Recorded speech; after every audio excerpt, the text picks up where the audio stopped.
My parents told my 10-year-old daughter there was no room for her at the Christmas table. She stood on their porch holding a bag of gifts she'd wrapped herself, and they closed the door. She walked almost 2 miles home in 28-degree darkness to an empty house. When I found out, I didn't scream. I made one phone call. 5 hours later, my parents received a certified letter, and the color left their faces. My name is Audrey Ashford. I'm 34, and my daughter Nora is 10. If you're watching this, please subscribe and let me know where you're watching from. Now let me take you back to the week before Christmas, the week everything in my family, quietly, permanently cracked open. That December, Nora and I were living in a one-bedroom apartment off Broad Street in Richmond. She got the bedroom, I got the couch. The radiator made a ticking sound every 40 minutes, like a metronome nobody asked for, and the kitchen faucet had a drip I'd learned to sleep through. It wasn't much, but it was ours temporarily at least. I was mid-divorce. My ex, Ryan, had filed for primary custody 3 months earlier, and my attorney had made one thing very clear. The judge would be looking at stability, stable housing, stable income, stable environment. Any disruption, any hint that Nora's home life was chaotic, and Ryan's lawyer would use it. So I kept my head down. I worked night shifts in the ER at St. Mary's, picked up extra rotations when they came, and made sure every bill was paid on the first of the month. I didn't have room for mistakes. My parents knew all of this. They knew about the custody hearing scheduled for January 3rd, and they used it the way you'd use a leash on a dog that's trying to leave. But I'll get to that. That week before Christmas, Nora was at the kitchen table every night after homework, cutting colored paper, folding cards, writing names in her round, careful handwriting. She made one for my mother, one for my father, one for my brother Kyle, one for his wife Tiffany, and 2 for their kids. She wrapped small gifts in newspaper because wrapping paper was $4 a roll, and I'd said maybe next time. She didn't complain. She just found the comic section and used that instead. On one of the cards, the one for my mother, she'd written, "Dear Grandma, I can't wait to see everyone. Love, Nora." And beside her name, a little hand-drawn sun. She always drew that. She said it was so people would feel warm when they read it. There was a framed photograph in my parents' living room, had been there as long as I could remember. My great-grandmother Ruth standing in front of that house the day she bought it in 1987. On the back, in her handwriting, "For my family, all of them." I remember being maybe 12, visiting Grandma Ruth at the house, and her putting her hand on my shoulder and saying, "This house is mine, Audrey. Remember that." I didn't understand why she said it that way, like she was planting a flag. I would understand later. My mother, Janet Ashford, was 60 years old and had never met a room she couldn't control. At church, she was the woman who organized the potluck, remembered everyone's birthday, brought casserole to every funeral. Neighbors called her a saint. She liked that she collected the word the way some people collect porcelain, carefully, and where everyone could see it. At home, Janet decided who was invited to dinner and who wasn't, who sat where, who spoke, and when. My father, Gerald, 62, retired early from warehouse management, sat in his recliner, and agreed with whatever she said. His silence wasn't neutral. It was a vote. My brother Kyle was 29 and had never paid rent in his life. He sold cars at a dealership in Short Pump, made average money, and spent like he made twice that because our parents covered the difference. He and his wife Tiffany lived upstairs in the house. Grandma Ruth's house free. Kyle drove a truck our mother had bought him with money she called savings. Nobody asked where the savings came from. Me. I paid for nursing school with loans and night shifts at a diner. When I got married, my mother said, "Keep it simple, Audrey. An outdoor ceremony is fine." When Kyle got married, she booked a $15,000 venue. When I filed for divorce, she said, "A woman should know how to keep her husband." Nay. When Kyle and Tiffany nearly split 2 years ago, she said Tiffany needs to be more patient with him. Every week she'd call me, not to ask how I was, but to remind me not to do anything stupid before the custody hearing. The implication wasn't subtle. If you make waves, you won't have a place to land, and the judge will hear about it. I once saw her close her laptop fast when I walked into the kitchen. The screen had an Airbnb logo on it. I didn't think much of it then. That was a mistake. The plan for Christmas was simple. I was scheduled for a double shift, 6 p.m. to 6 a.m., because holiday pay was time and a half and I needed every cent for the attorney retainer. My parents would pick up Nora at 4, bring her to the house for Christmas dinner, and I'd get her the next morning. Of course, my mother said on the phone when I confirmed, "Bring her over, we'll have a wonderful time." My father's voice from the background, "Yep, Just bring her. Nora spent Christmas Eve laying out her outfit, a green sweater she'd picked at Goodwill, the one she said made her look Christmy. She arranged the gifts in a canvas tote bag, each one tagged, each tag with a sun. I packed her things that afternoon like I was packing a deployment bag: heavy coat, wool hat, gloves, scarf. I slipped a granola bar into her pocket in case dinner ran late, and I put something else in there: an old phone of mine. No data plan, no apps, just the ability to make calls. I'd programmed 2 numbers into it, mine and Maggie's. Maggie Cole was my best friend, a nurse on the same floor at St. Mary's. She'd known Nora since birth. If anything happened and I was elbowed deep in a trauma case with no signal, Nora could reach Maggie. Just in case, I told Nora. If you can't get me, call Maggie. Nora tucked the phone into her coat pocket and smiled. Mom, relax. It's just Grandma and Grandpa's house. At 3:45 p.m. on Christmas Day, I kissed her forehead in the hospital parking lot, watched her climb into my mother's car with her bag of gifts and her green sweater and her little sons, and I walked into the ER. That was the last time I saw my daughter smile for days. Everything I'm about to tell you comes from 3 sources: what Nora told me afterward, the voicemail she left on my phone, and the call log on the old phone I'd given her. I wasn't there.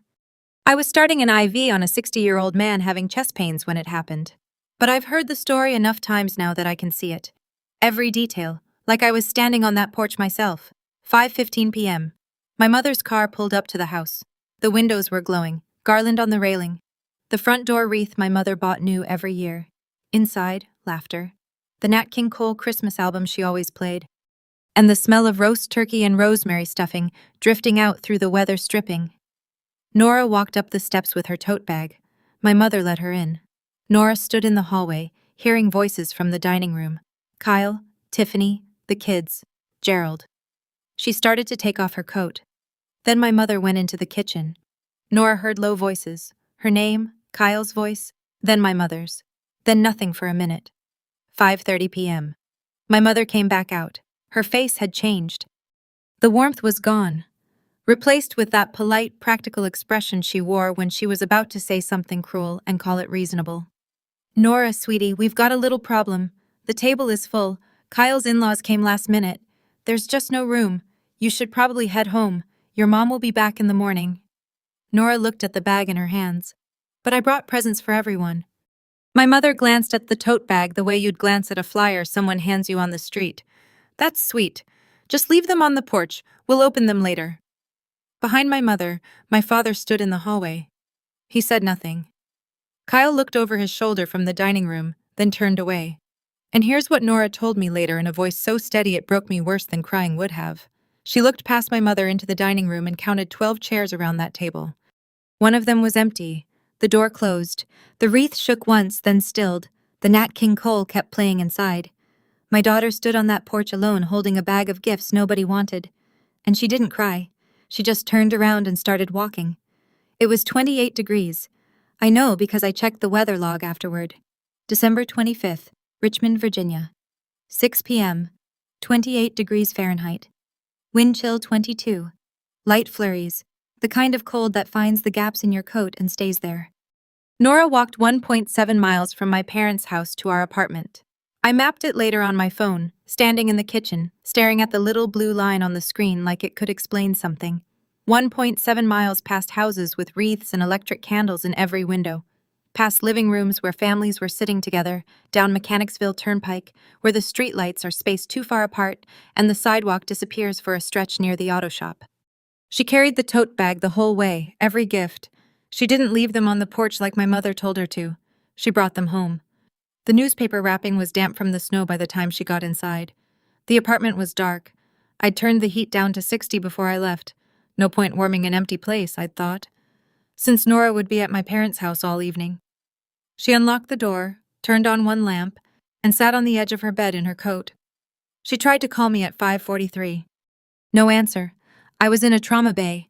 She called again at 5:45. Voicemail. At 5:47, she called Maggie. Maggie picked up on the second ring. She told me later that when she heard Nora's voice, calm, small, precise, she grabbed her keys before the sentence was finished. At 5:52, Nora left me a voicemail. 23 seconds. I've listened to it more times than I'll ever admit. Mom, Grandma said there's no room. I walked home. I'm okay. I'm in the apartment. Merry Christmas, Mom. Maggie pulled into our parking lot at 6:02. She took a photo when she walked in. I have it. Timestamp 6:02 p.m. Nora sitting on the bed, still wearing her coat, the tote bag of gifts on the floor beside her, one lamp on, the rest of the apartment dark. Maggie wrapped Nora in a blanket, turned the heat up, and drove her to Maggie's house for the night. By 6:30, Nora was eating leftover lasagna at Maggie's kitchen table with Maggie's cat in her lap. She was safe. But I didn't know any of that yet. I was still in the ER checking vitals, charting notes, assuming my daughter was sitting at my parents' table, opening gifts beside a Christmas tree in a warm house full of people who loved her.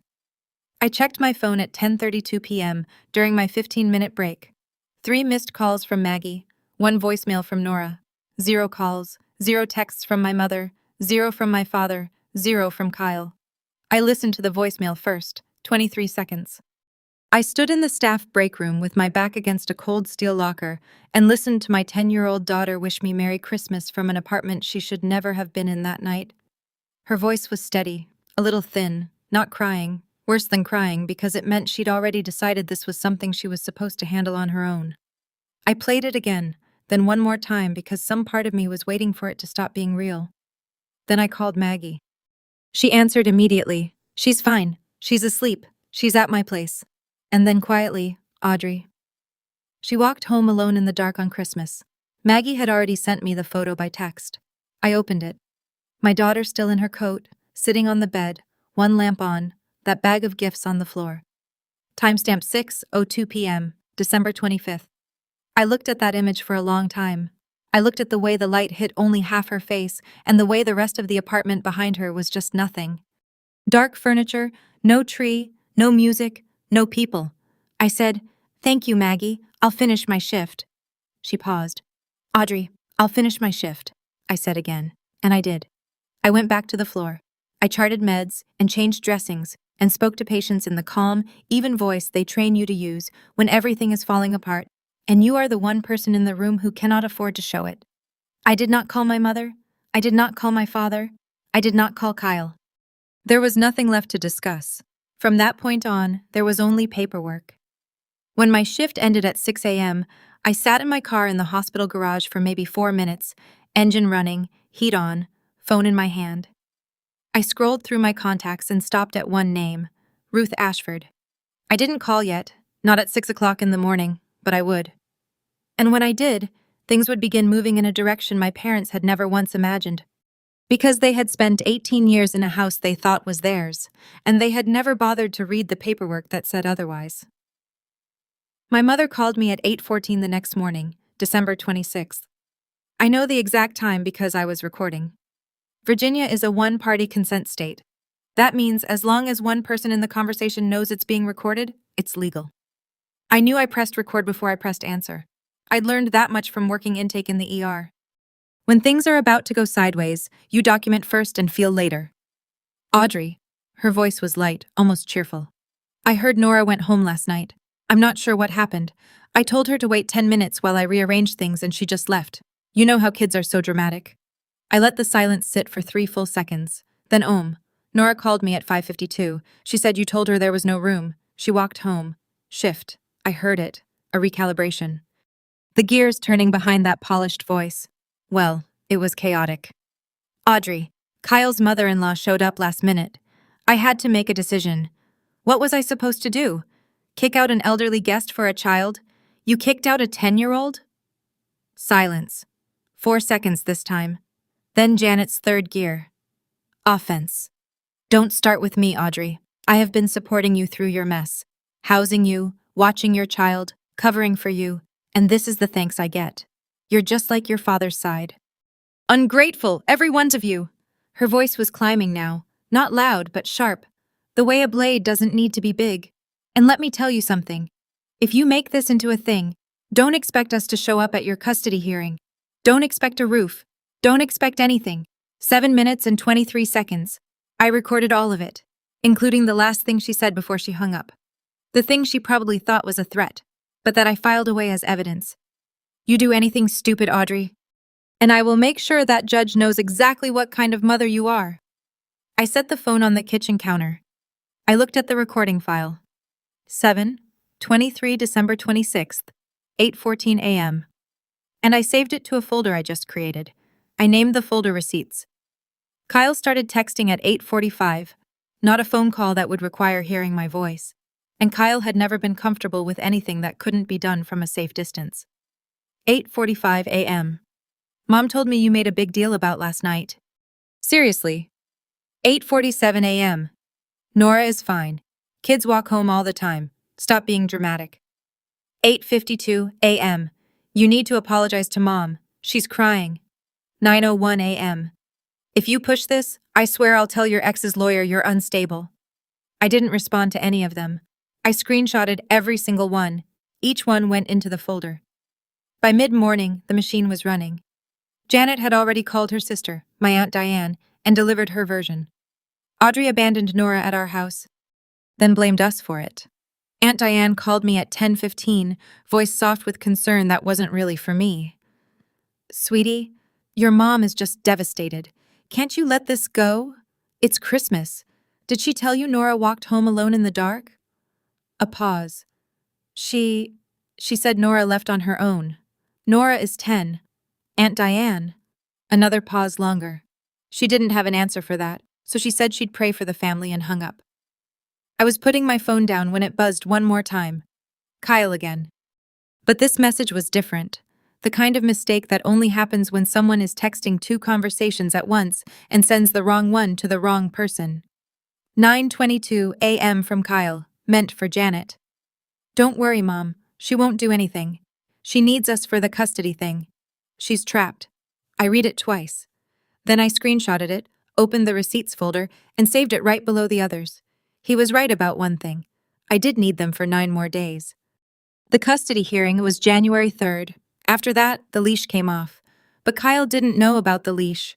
He only knew about the trap. And people who think you're trapped, stop watching what they say.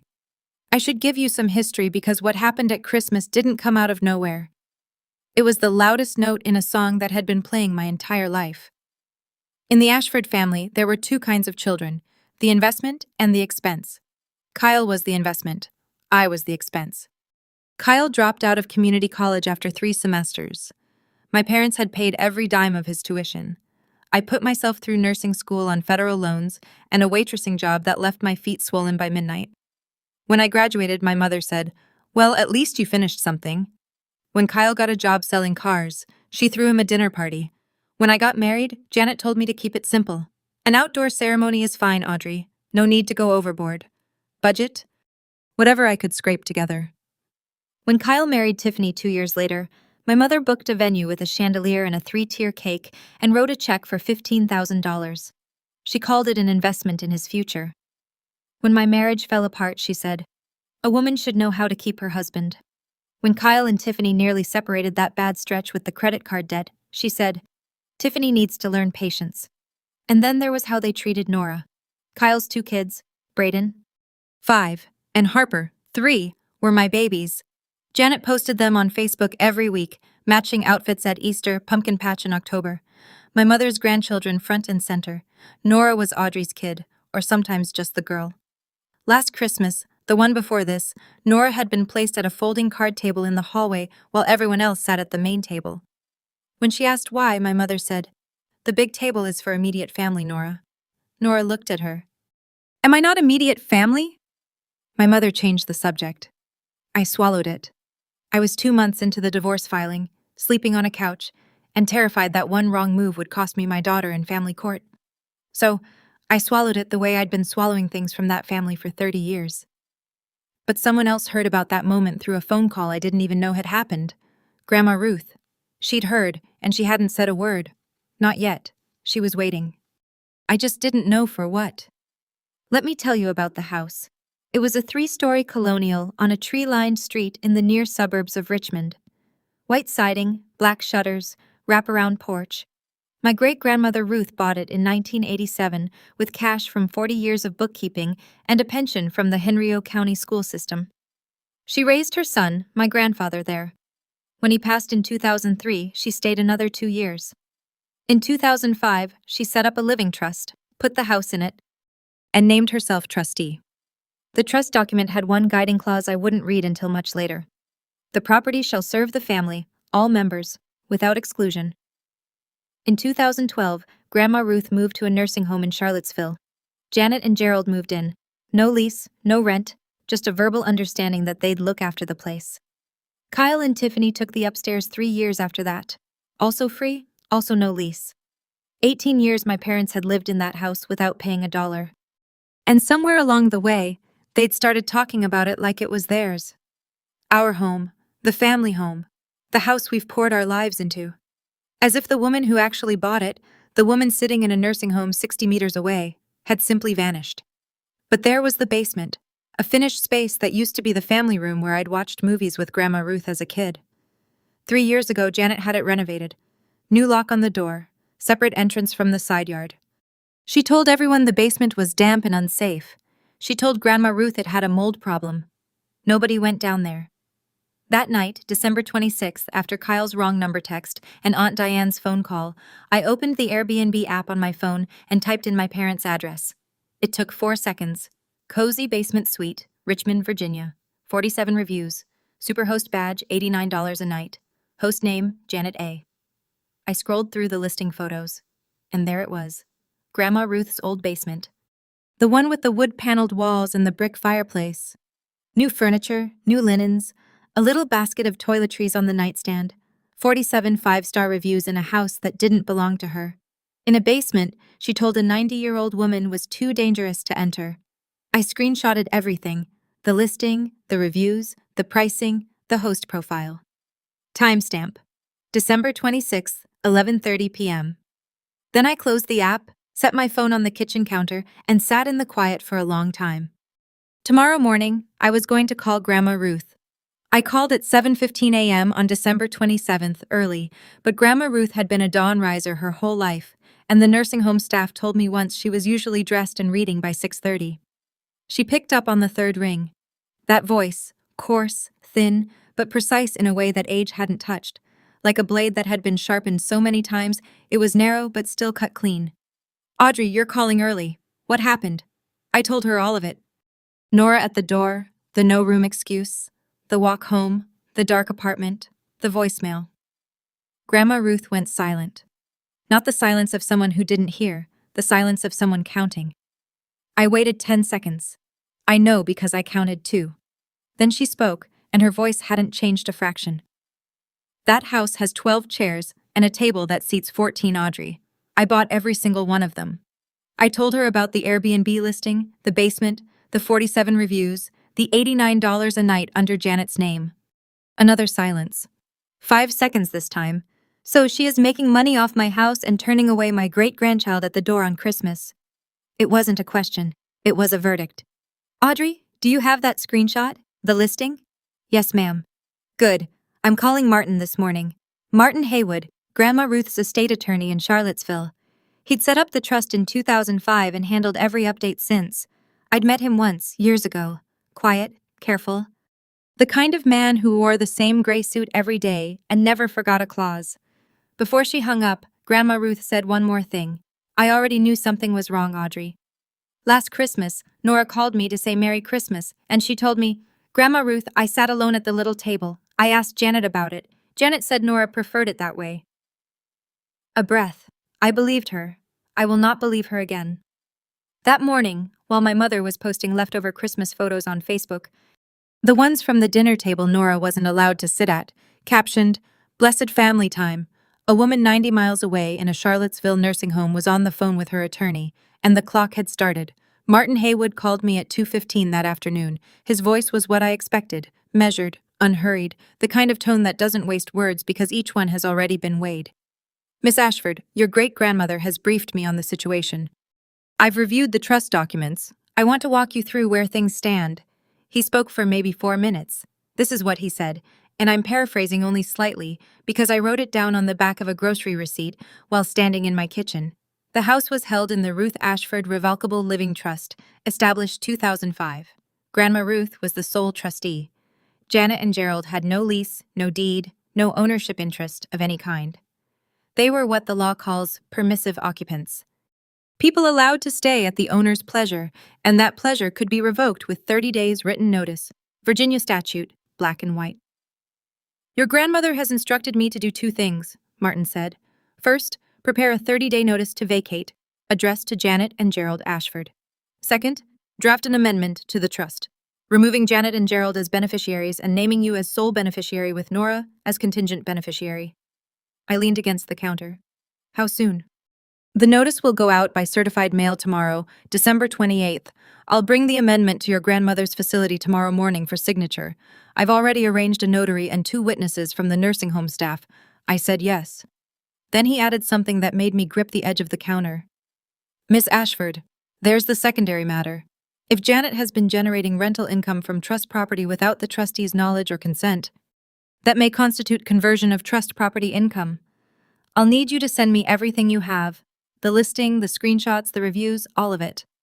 I sent the folder that night, every screenshot, every timestamp labeled and organized the way I label patient charts. Because when you've spent a decade in medicine, you learn that documentation isn't just a habit, it's a survival skill. Martin's reply came at 9:47 p.m. Received.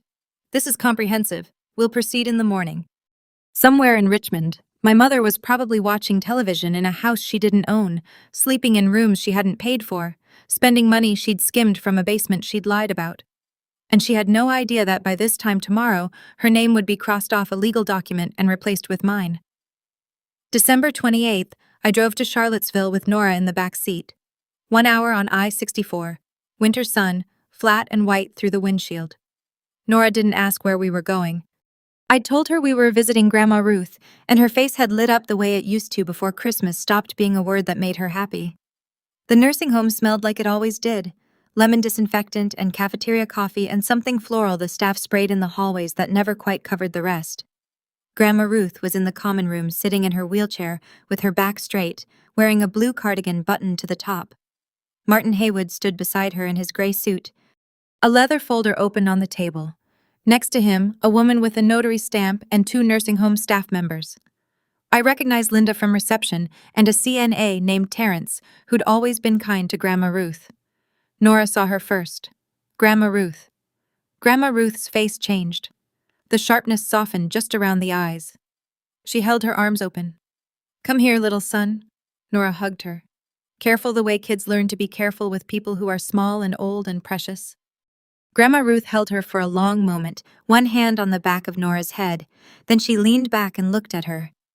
Did you have a good Christmas, honey? Nora hesitated, looked at me, looked back at Grandma Ruth. It's okay, Grandma Ruth said. The next one will be different. I promise you that. Then she turned to Martin and nodded once.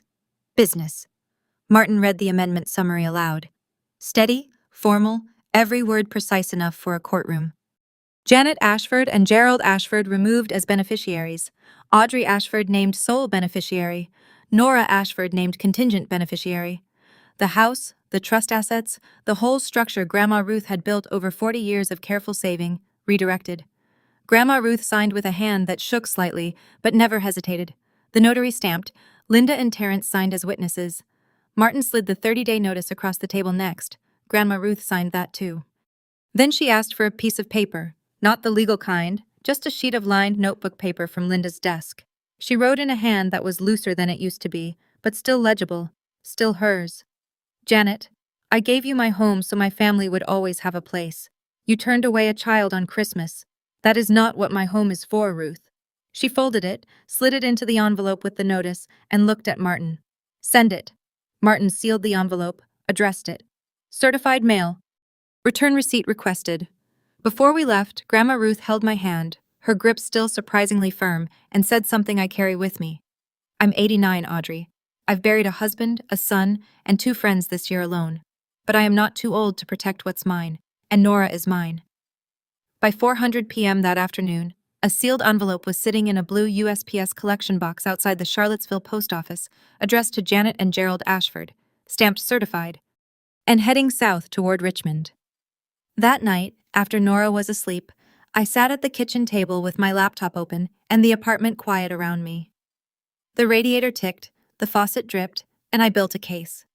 I organized the receipts folder the way I organized patient charts at the hospital. Chronological labeled, nothing missing, nothing out of order. Every file had a date, a source, and a one-line description. The voicemail, 23 seconds, December 25th, 5:52 p.m. The photo Maggie took. Nora on the bed in a dark apartment. Timestamp 6:02 p.m. The recording of Janet's phone call, 7 minutes 23 seconds. December 26th, 8:14 a.m. Kyle's texts, all 5 of them, including the one he sent to the wrong person. Aunt Diane's call noted with time in summary. The Airbnb listing, 47 reviews, $89 per night. Host name Janet A. Superhost. The listing photos, Grandma Ruth's basement with new furniture, new linens, and a basket of complimentary toiletries in a room an 89-year-old woman had been told was too damp to enter. I pulled up the reviews and read through them one by one, looking for details. Most were routine, clean space, great location, responsive host, but one posted 6 months earlier caught my eye. Wonderful stay. Janet even showed us family photos in the living room. Such a warm, welcoming home. Family photos. In the living room. She'd invited strangers into Grandma Ruth's house, shown them our family pictures on the wall, and played the gracious hostess. All while making money she had no right to in a home she had no claim to, with photographs of a family she just shut the door on. I emailed Martin the full folder at 11:15 p.m. His reply came at 11:47. Received. I'll include the Airbnb documentation in the supplementary demand letter. The demand letter. That was the second envelope, the one Martin said he'd send after the first one landed. The notice would tell my parents to leave. The demand letter would tell them how much they owed. I closed the laptop and sat in the dark kitchen for a while, listening to the radiator and the faucet and the sound of Nora breathing in the next room. 2 envelopes, one was already in the mail. The other was being drafted, and my parents didn't know about either. January 3rd, 9 days after Christmas, the day the lock came off. Richmond Family Court, 2nd floor, courtroom 2B. Fluorescent lights.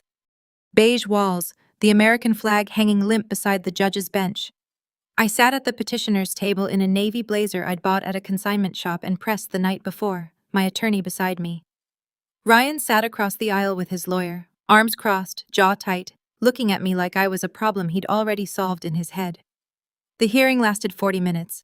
My attorney presented the file, stable employment, 12 years as an ER nurse at St. Mary's, current lease on the apartment. Character references from 2 supervisors and Nora's school counselor. A letter, the one Martin had prepared, confirming that I would be moving into a family-owned property in the near future as beneficiary of the Ruth Ashford Revocable Living Trust, stable housing, stable income, stable life. Ryan's attorney tried to argue instability, the small apartment, the night shifts, the divorce itself, but he had nothing concrete. No evidence of harm, no evidence of neglect. And the one card my mother had threatened to play, calling me an unfit mother, never materialized. Janet didn't show up. She didn't submit a statement. I don't know if she chose not to, or if she was too busy dealing with the certified mail envelope that had arrived at her door that very morning. USPS tracking confirmed. Delivered January 3rd, 1:23 p.m. Signed by J. Ashford. The judge ruled at 10:40 a.m. full physical custody to me. Ryan would have scheduled visitation every other weekend and alternating holidays. The judge signed the order.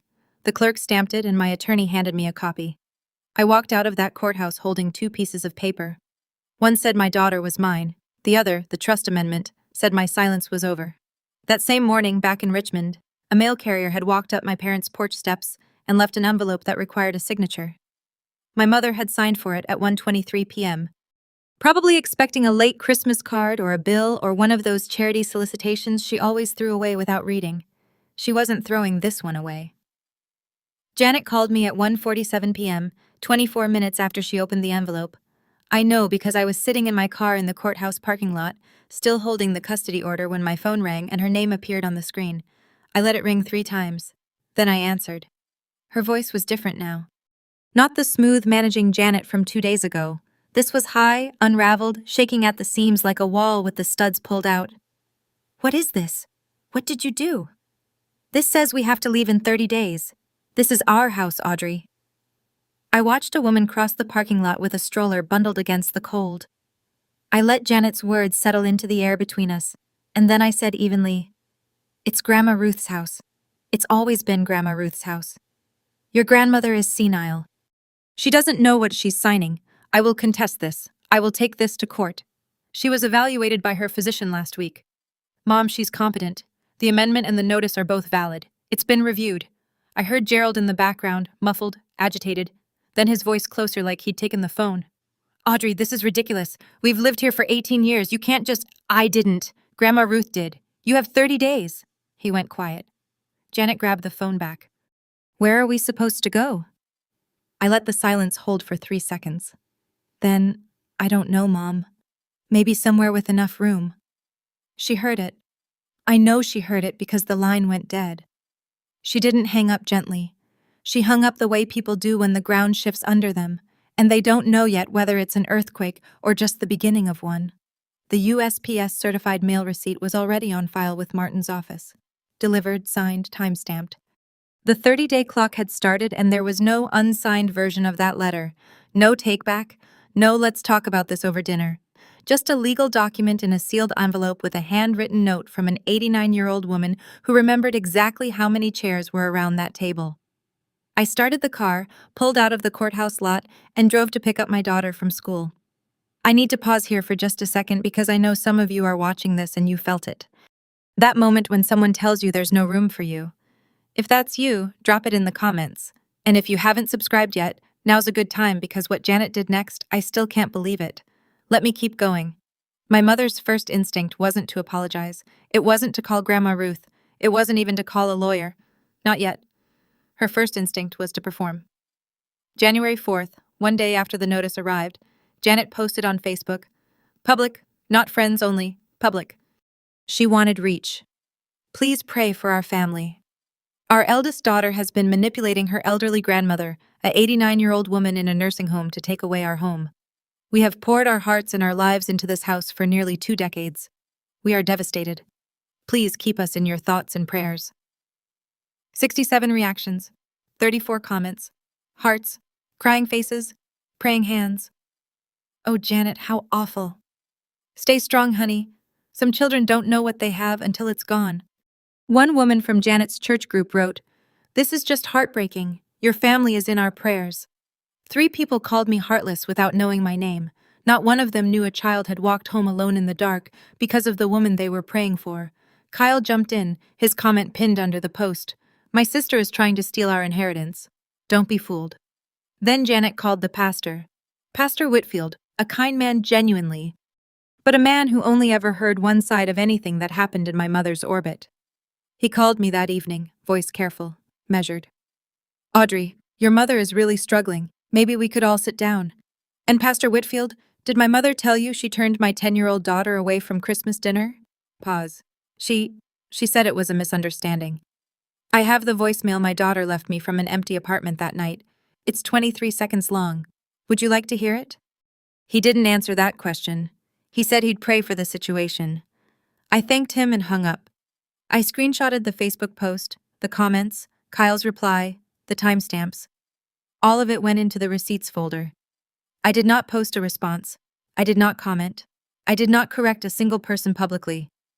There would be a time for the truth to be heard, but it wouldn't be on Facebook, and it wouldn't be on my mother's terms. Martin was already drafting the second letter. The first week of January felt like standing in an open field while something circled overhead. 4 relatives called me in 5 days. Every one of them had talked to Janet first. Every one of them used the same script like they'd been handed a pamphlet at the door.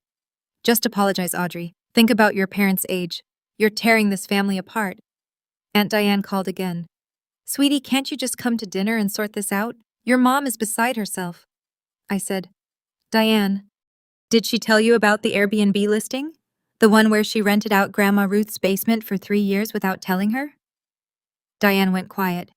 Then, I don't know anything about that. Then she said she had to go. Nobody asked about Nora. Not once. Not a single relative in 5 days of phone calls asked how a 10-year-old was doing after being told she didn't belong at her own family's Christmas table. Tuesday night, Maggie came by after our shifts overlapped. She brought pizza and a bottle of cheap wine and sat on my kitchen counter like she'd done since we were 22. Nora was already in bed. "You're not crazy," Maggie said, chewing crust. "You're not the villain. That voicemail exists. Those screenshots exist. Reality is not up for a vote. Grandma Ruth called every evening that week. Short calls, 2-3 minutes. Her voice steady like a handrail on a staircase. You're afraid to climb. Martin is handling it. You just hold on. One night, she told me something I hadn't heard before. In 1978, my mother-in-law told me I wasn't welcome at Thanksgiving dinner. She said I didn't cook well enough to sit at her table. I was 28 with a baby. I remember the walk to the car. I remember the cold. Her voice thinned just slightly. I swore no woman in my family would feel that again. I'm keeping that promise. That same night, I was tucking Nora in when she said it. Quiet, not dramatic, not tearful. Just the words laid on the pillow like a question she'd been carrying too long. Mom, does Grandma not like me because I'm a problem? I held her. I held my daughter in that small bedroom with the radiator ticking and the city humming outside, and I said, You are not a problem. You have never, ever been a problem. She nodded into my shoulder. She didn't ask again. But I lay awake that night staring at the ceiling, and I made a decision that was already made. This would never happen to her again. Not from them, not from anyone. Janet hired a lawyer in the second week of January. Not an estate attorney, not a trust specialist, a general practitioner from a strip mall office Midlothian Turnpike, whose website had a stock photo of a gavel and the tagline, Fighting for Your Rights. His name was Gary Luskin, and his first move was to send Martin a letter on letterhead, so thin you could read through it. My clients Janet and Gerald Ashford have established continuous residency at the above address for 18 years. They have maintained the property, paid utilities, and made improvements consistent with an implied tenancy. The 30-day notice issued by your client is defective and unenforceable. Martin called me the next morning. If I hadn't known him, I might have mistaken his tone for boredom, but it wasn't boredom. It was the calm of a man who'd been doing this for 3 decades and had seen this letter 100 times before. Implied tenancy requires evidence of rent payment or a written lease. Your parents have neither. They are permissive occupants. The notice stands. Martin's reply to Luskin was 4 pages. Attached a certified copy of the trust deed showing Ruth Ashford as sole owner and trustee. A physician's letter from Dr. Rivera at the nursing home confirming Grandma Ruth's cognitive competency. The signed, notarized trust amendment. And like a grenade tucked politely into the last exhibit, a summary of the Airbnb listing, the Superhost badge, the 47 reviews, and an estimated income calculation. The final paragraph of Martin's letter read, Should your clients wish to dispute this notice in court, we are prepared to file an unlawful detainer action. We also intend to pursue a separate claim for conversion of trust property income in the estimated amount of $52,000. We welcome the opportunity to present the Airbnb revenue documentation before a judge. Martin told me what happened next. Luskin called him, not in writing this time on the phone. The bluster was gone. Mr. Haywood, I need to be honest with my clients. If you can prove that Airbnb income, Martin, it's on the internet, Mr. Luskin. It has 47 reviews. The line went quiet for a long time after that. Then Luskin said he'd advise his clients to consider their options. 2 days later, I learned from Kyle that Janet's lawyer had strongly recommended she not contest the notice. She fired him anyway. Not because he was wrong, because he'd said a thing she didn't want to hear out loud. Kyle called me on a Wednesday in mid-January. I almost didn't answer, not out of spite, but because his name on my screen had come to feel like a weather alert for a storm I was already standing in. But I picked up and the voice on the other end was different. The swagger was gone. What was left sounded like someone who'd just done the math and didn't like the total. Audrey, listen. I didn't know about the Airbnb thing. That was all. Mom, I just live here. You can't put me out on the street. I have 2 kids. Kyle, you've lived in a house you don't own, rent-free for 5 years. You told me I was trapped. You threatened to call my ex's lawyer, and you sat at that table on Christmas while your 10-year-old niece was told there was no room for her. Don't call me about your kids. Silence. Then the old Kyle flickered back. This is insane. You're using an old woman to get back at us. Grandma Ruth doesn't even know what she's signing. She knew exactly what she was signing. She said 12 chairs and a table for 14. She counted. She remembers. He hung up. 20 minutes later, I saw the message on the family group chat. Kyle, in all caps, Audrey is destroying this family. She has turned great-grandma against us. This is elder abuse. Elder abuse. Because a 90-year-old woman had decided to protect a 10-year-old one. I screenshotted it, sent it to Martin. His reply was 2 sentences. Noted. Mrs. Ruth's physician affidavit and the notary witnesses will address any competency challenge. Let them file if they'd like.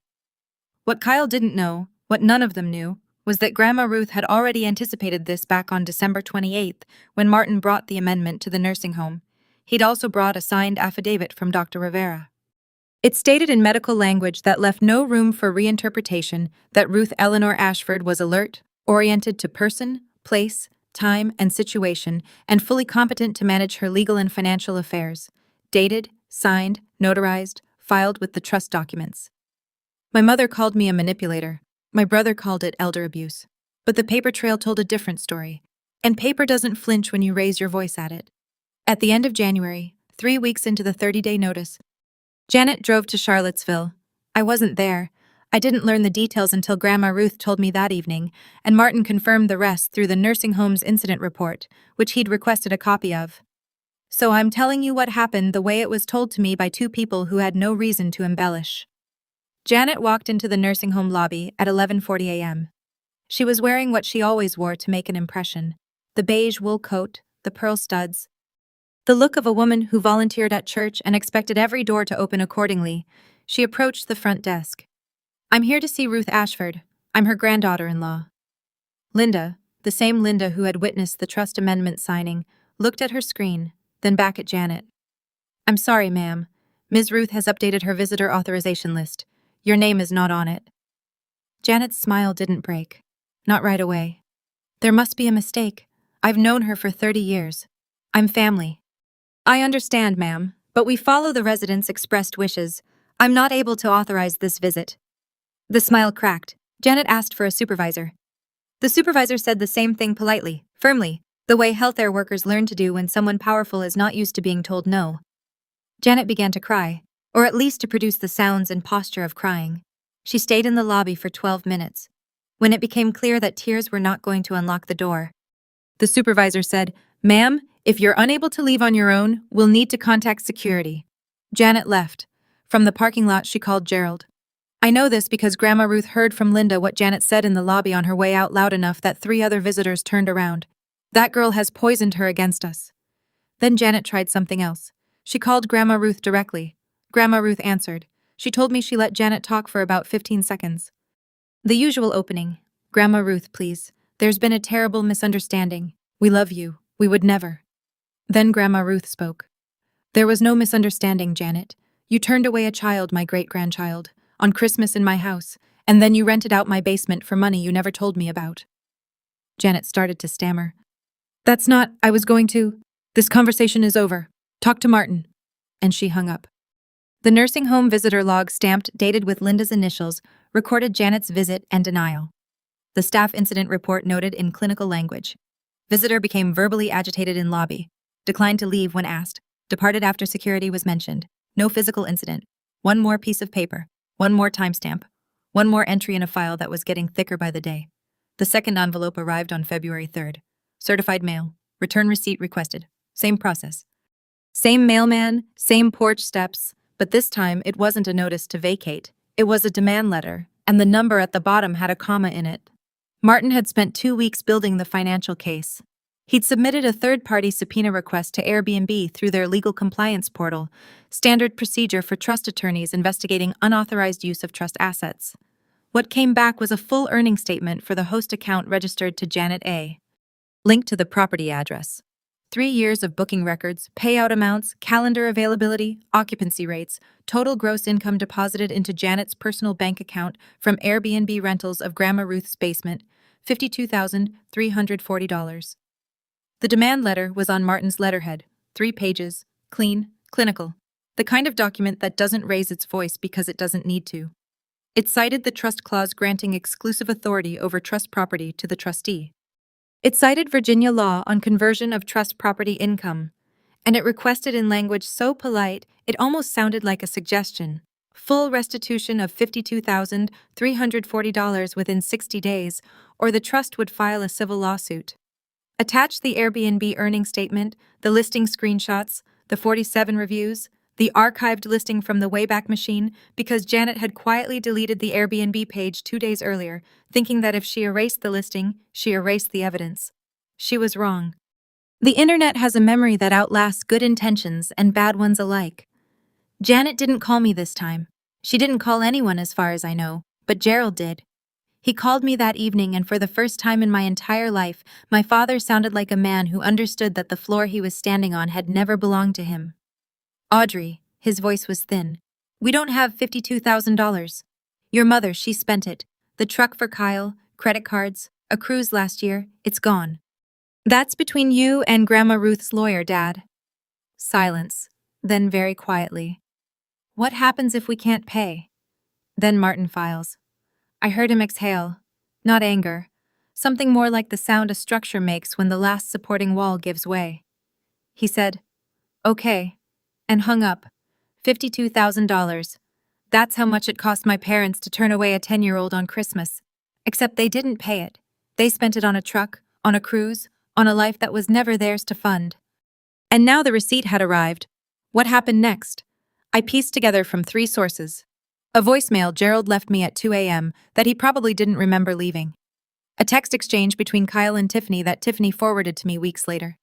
And one very awkward phone call from Tiffany herself. The Ashford family, the one my mother had spent 30 years curating for the outside world. The Facebook posts, the church potlucks, the matching sweater Christmas photos, began to eat itself from the inside. It started with Kyle. He'd finally done what he should have done years ago. He looked at the numbers, the truck his mother had given him, $28,000. The gift she'd made toward his apartment deposit, $8,000. He'd always assumed these came from his parents' retirement savings or Gerald's pension. They didn't. They came from a basement that wasn't Janet's in a house that wasn't Janet's, rented to strangers on a platform tied to Janet's bank account. Kyle called Janet. I wasn't on the line, but Tiffany told me later how it went. "Mom, you told me Dad's pension paid for all of this. Don't you dare question me, Kyle. After everything I've done for you, you used stolen money to buy my truck." The word stolen landed hard enough that Janet didn't speak for 5 seconds. Then she did what she always did. She pivoted to Gerald. "If your father had been any kind of man, I wouldn't have had to." Gerald apparently had had enough. "You rented the basement." "Janet, you spent the money. Don't put this on me." It was the first time, according to Kyle, that Gerald had ever contradicted Janet in front of anyone, but it was also 20 years too late, and they both knew it. Tiffany called me the following day, polite, nervous, her voice pitched a half step too high. "Audrey, I know we haven't been close, but Kyle and I didn't know about the Airbnb money. Is there any way you could talk to the lawyer? Maybe work something out?" "Tiffany, I'm sorry you're in this position, but the trust belongs to Grandma Ruth. You'll need to talk to her attorney." She thanked me and hung up. I think she was hoping for mercy. I think she deserved some, honestly. But mercy wasn't mine to give. It was Grandma Ruth's, and Grandma Ruth had already given it for 18 years. She was done. That week, Janet made one more Facebook post, shorter this time. "When your own family betrays you, 12 reactions, 3 comments, and then a 4th. From someone I didn't recognize, someone who had apparently been a guest in that basement. Janet, I've been to your place. Is that the same basement listed on Airbnb? I thought your grandmother owned that house." 2 hours later, the post was deleted, but I'd already taken the screenshot. The family that had presented a united front at every Thanksgiving, every Christmas, every church potluck.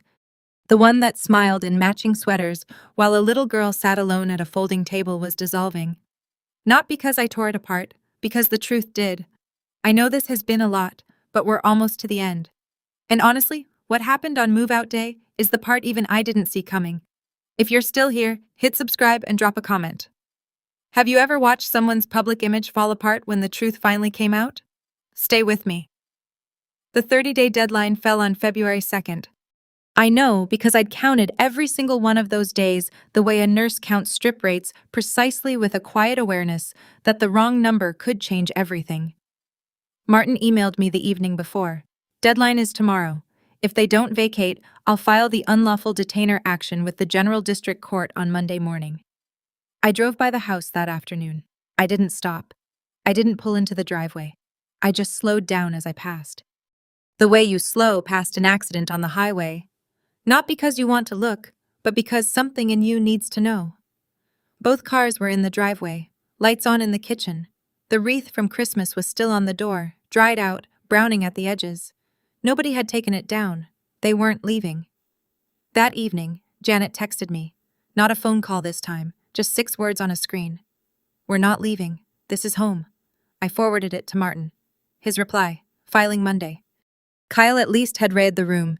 He and Tiffany had found an apartment in Short Pump, small, 1 bath, the deposit paid by Tiffany's parents. Kyle had texted me the day before, his last message in what had become a very short thread. "I moved out. I'm done with this. But you should know. Mom is telling people you're going to have her arrested." I didn't respond. That same week, I'd noticed that the Airbnb listing had vanished from the platform. Janet had deleted it, scrubbed the page, removed the photos, taken down the reviews. She probably thought that if the listing didn't exist, the evidence didn't either. But Martin's paralegal had already captured the full listing through the Wayback Machine, archived pages, cached reviews, host profile, everything. And the Airbnb earnings statement obtained through the legal subpoena existed independently of the website. You can delete a listing. You can't delete a bank deposit. Monday morning, Martin Haywood walked into the General District Court in Richmond carrying a filing folder 3 inches thick, and inside that folder was 30 days' worth of silence, 47 reviews worth of evidence, and one 89-year-old woman's refusal to let her family be redefined by the people who'd stolen from it. The filing went in on a Monday. Martin submitted the unlawful detainer action with every exhibit attached: the trust deed, the 30-day notice with its certified mail receipt and USPS tracking confirmation, the physician's capacity letter, the trust amendment, and as a supplementary exhibit, the full Airbnb documentation. The clerk stamped it, assigned a case number, and scheduled the hearing for 10 days out. Virginia moves fast on unlawful detainer. The law doesn't like ambiguity about who owns a house and who doesn't. Wednesday afternoon, a process server walked up the porch steps of Grandma Ruth's house and knocked on the front door. Gerald opened it. The server handed him 2 copies of the summons, one for him, one for Janet, and had him sign the acknowledgement of service. Gerald looked at the papers, then at the server, then back at the papers. His face, the server noted in the affidavit of service filed the next day, went gray. Janet wasn't home. She was at the grocery store, which meant Gerald had to deliver the news himself. I don't know exactly what that conversation looked like, and I don't need to. I know the result. Janet called Pastor Whitfield. She called Aunt Diane. She called 2 cousins. She worked the phones like she always did, pulling the levers of sympathy she'd installed over 30 years of casseroles and prayer chains. But this time, the machine didn't respond the way it used to. Pastor Whitfield told her gently that he'd spoken with me and heard the voicemail. He suggested reflection. Aunt Diane didn't pick up. One cousin asked, "Janet, is it true about the Airbnb thing?" And Janet hung up on her. And then there was Mrs. Palmer. Dorothy Palmer, 71, lived 3 doors down from Grandma Ruth's house. She'd been there almost as long as the house itself. She'd watched Janet and Gerald come and go for 18 years, and she had seen something on Christmas night that she hadn't understood until now. She called me that Thursday evening. Her voice was soft, Virginia, cautious in the way people are when they're about to say something that's been sitting in their chest for 5 weeks. "Audrey, honey, I need to tell you something. Christmas night, I was on my porch bringing in the recycling and I saw your little girl walking down the sidewalk alone, carrying a bag in the cold. I almost called the police. I should have. I didn't know what was happening. I thought maybe she was going to a friend's house but it didn't feel right. It didn't feel right and I didn't do anything and I am so sorry. I thanked her, I meant it. And I told her that if she was willing, Martin might ask her to provide a written statement. She said yes before I finished the sentence. The hearing was on a Thursday. General District Court, Richmond. Small courtroom, fluorescent lights. A judge named Honorable Karen Ye, who looked like she'd heard 10,000 cases and remembered the details of everyone. Martin sat at the petitioner's table. I sat behind him. On the other side, Janet and Gerald alone, no attorney. Luskin had declined to continue representing them after reviewing the Airbnb evidence, or more precisely, after learning that Martin intended to introduce it in open court. Janet hadn't found a replacement. She sat in her beige wool coat, pearl studs, hands folded in her lap, like she was at Sunday service. Gerald stared at the table. Martin presented the case in under 20 minutes. The trust deed, the notice, the certified mail receipt with USPS tracking and Janet's signature, the physician's capacity letter, the trust amendment, and then as a supplementary exhibit, the Airbnb documentation, the earnings statement, the listing screenshots, the reviews, the archived Wayback Machine capture. Judge Yee reviewed the file. Then she looked at Janet. "Ma'am, do you wish to respond?" Janet stood. She smoothed her coat. "Your Honor, we have maintained that house for 18 years. We are family. This is a family disagreement, and I believe it can be resolved privately." Judge Yi looked at the file again, then back at Janet.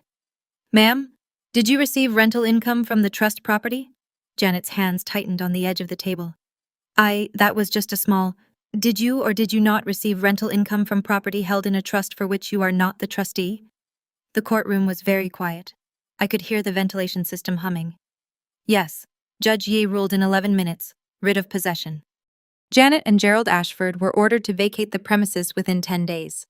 Regarding the Airbnb income, the judge noted that the trust had standing to pursue a civil claim for conversion and recommended the parties either mediate or proceed to circuit court.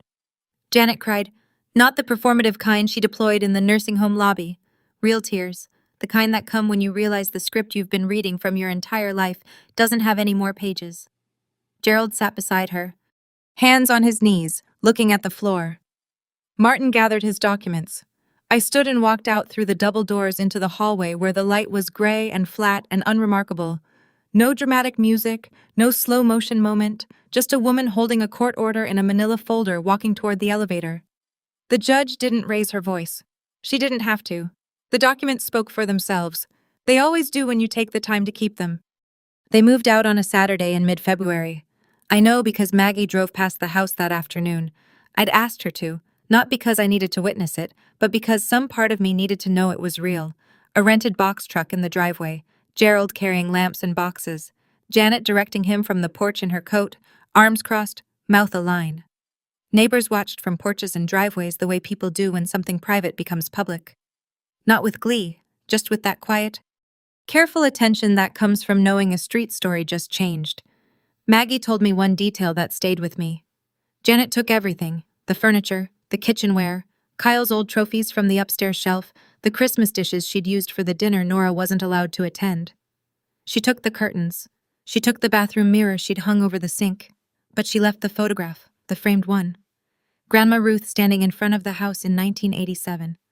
The writing on the back that said, "For my family, all of them." It was still on the wall when they locked the door behind them.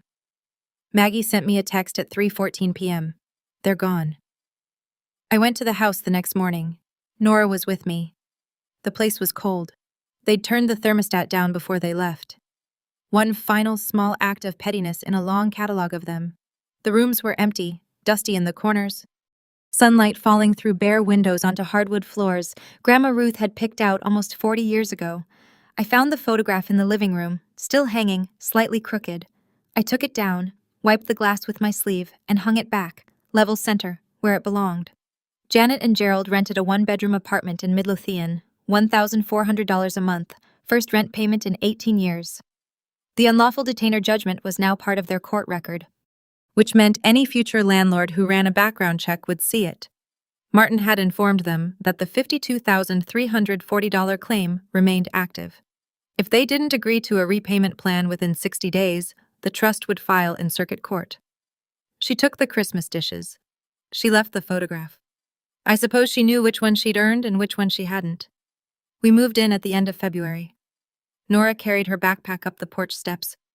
The same steps she'd stood on Christmas night holding a tote bag full of gifts, and stopped at the front door. She looked at me. I looked at her. "This is ours," she asked. "This is Grandma Ruth's," I said. "She's letting us take care of it." Nora nodded like that made perfect sense to her. The way things do when you're 10, and trust hasn't been ruined for you yet, at least not permanently. She picked the upstairs bedroom, the one with the window that looked out over the backyard, where Grandma Ruth had kept a vegetable garden in the 70s. The room was bare, just walls and light, but Nora walked in and spun around once with her arms out like she was testing the space, and I stood in the doorway and watched her and didn't try to name what I was feeling because I knew if I did, I'd lose it. Martin finalized the paperwork. The trust remained in Grandma Ruth's name. She was still trustee, but I was now the named beneficiary and custodian of the property. I would pay the property taxes, maintain the house, carry the insurance. It was responsibility, not a gift. I understood the difference, and I was grateful for it. I called Grandma Ruth that evening on FaceTime. The nursing home staff helped her prop the phone on her tray table. She watched Nora taping a hand-drawn sign to her bedroom door. Nora's room with a little son in the corner. "The little son is home," Grandma Ruth said. That week, I enrolled Nora in an art class at the community center on Saturdays. She'd stopped drawing after Christmas. Not dramatically, not as a statement, just the way light dims when you close a curtain. She stopped carrying her sketchbook. She stopped putting suns on things. The first Saturday, she came home with a sheet of butcher paper rolled under her arm. She unrolled it on the kitchen table, and I saw what she'd made. A house with a big table in the center and 14 chairs drawn carefully around it. Each chair had a name tag: Grandma Ruth, Mom, Company Maggie, Mrs. Palmer, and in the middle, the chair with the best view of the window. Nora. She didn't draw herself at a little table anymore, she drew herself at the big one. And every chair had a sun on it. I also did something for myself that month, something I probably should have done years earlier. I found a therapist, not because I was broken, but because 30 years of a family like mine leaves patterns you don't even see until someone shows them to you. The first session, I sat in a chair that was nicer than any furniture in my old apartment and told a woman with kind eyes and a box of tissues that I'd spent my whole life trying to be small enough to keep the peace. She said, "And how did that work out?" I almost laughed. It didn't. No, she said, it never does. In March, a letter arrived. Not certified, not from a lawyer. Just a regular envelope with my mother's handwriting on the front. The loops careful and deliberate the way they always were when she wanted to look composed. I opened it at the kitchen table while Nora was at school. "Audrey, I'm your mother. This has gone far enough. Can we talk?" 8 words. No apology, no acknowledgement of what she'd done to Nora, or what she'd done to Grandma Ruth, or what she'd done with $52,000 that wasn't hers. Just, "Can we talk?" As if the problem was a conversation that hadn't happened rather than a decade of choices that had. I folded the letter, slid it back into the envelope, and put it in the receipts folder. Same folder, same system, same shelf. It lived next to the voicemail transcript and the Airbnb screenshots and the court filing and every other document that told the real story of what family had meant in the Ashford house. I didn't respond. I didn't block her number either. If she wanted to reach me, she could go through Martin. That was the boundary, and the boundary was not a punishment. It was a door that worked the way doors are supposed to. You could knock, but you couldn't just walk in and rearrange the furniture. Grandma Ruth called me the same week. She sounded tired, but clear, the way she always did, like someone who had made peace with most things and was working on the rest. She said, "I'm not angry at Janet, Audrey. I'm disappointed. But I won't let disappointment stand above my great-granddaughter's safety. Not ever." Spring came slowly that year. Nora rode her bike on the sidewalk out front. Mrs. Palmer waved from her porch every afternoon and sometimes brought over banana bread. Maggie came by on Fridays with takeout. The radiator in the old apartment didn't tick anymore because we didn't live there anymore. And I only thought about that sometimes. Late at night, sitting on Grandma Ruth's porch, the same porch where my daughter had stood in the cold 5 months earlier, holding a bag of gifts for people who told her she wasn't worth a chair. I think about what Nora said that night in the apartment when she asked if she was a problem. And I think about the drawing she made in art class. 14 chairs, each one labeled, each one with a sun. Family isn't a table you're seated at. It's how people treat you when they think no one is watching. And someone was always watching. A 10-year-old girl with a bag of gifts and a memory that doesn't forget. She's 11 now. She still draws suns on everything. And the front door of this house stays open. That's our story. Mine and Nora's. If it meant something to you, if you've ever had to choose between keeping the peace and protecting your child, or if you've ever been the kid standing at that door, I'd love to hear from you in the comments. Subscribe if you haven't already. And check the description for another story about a mother who discovered her family had been stealing from her daughter's college fund. It's just as real. Thank you for watching and for staying until the end.